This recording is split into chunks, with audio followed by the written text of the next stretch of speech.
тук добре се вижда колко качествен пътя.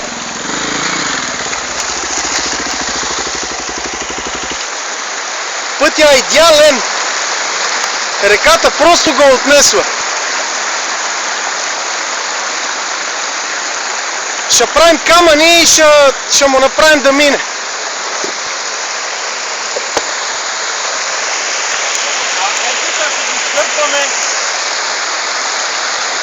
Празнично, нали?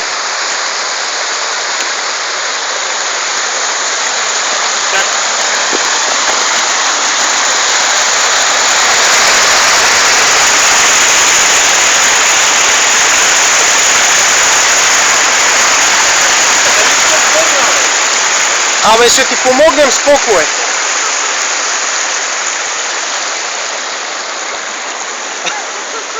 Това до вечера ще е в KP.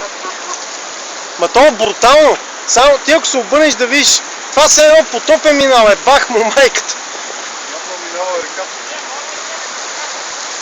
От тук натам път нема. Не мога да се върнем вече.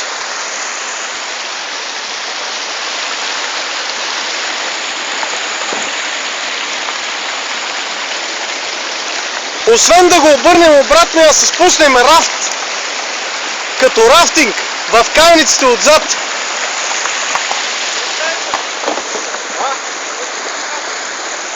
Ще прави понтон.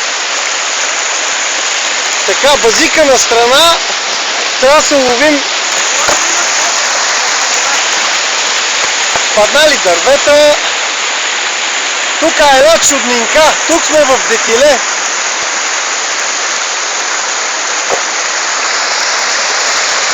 Чудно! Чудно! От тук се взеха камъни и се направи един лек мост.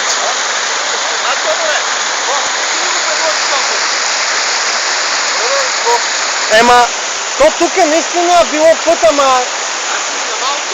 ама не е такова. Такова не е било. Е, това е пътя, който е отнесен. Тя реката прелява. Жицата се връща, сега ако каже лошо, че не, ние не можем да се върнем никога от тук нагоре. Изключено. Аз оставам тук и стрел. Право трябва да си ходим. Пъргам, сега там да има вземат. Да. Навигацията си ще. Да. Аз не знам, аз... Значи кой иска го взима, тук го оставя. Ако дойдат мангали, ще го свалят на парчета. Ще дойдат до вечера с катър да го качи с каруца.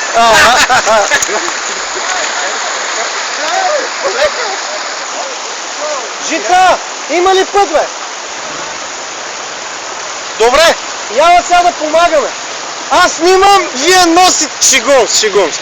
Ще помагам, ама... Това трябва... Ама излизаш ли на качествен път накрая? Още не съм стигнал до там. Долу се излиза магистрала с 3-пътна. Да. Дайте да ходим да му помогнем, сега се зашиба.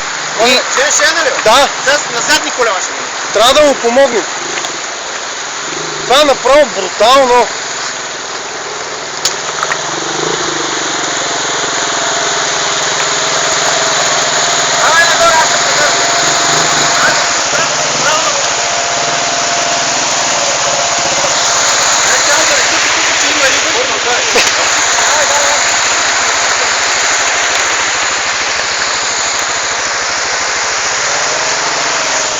Че знаеш ли ти, що е той голям крали мартовски хуй? Еко!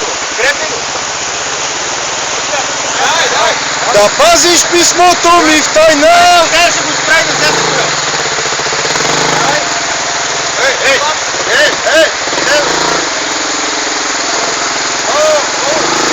Ама гледай като стабилно! Евала! Той не го усети. Ще го усети надолу. Той ще не го усети. Ще да взем бе.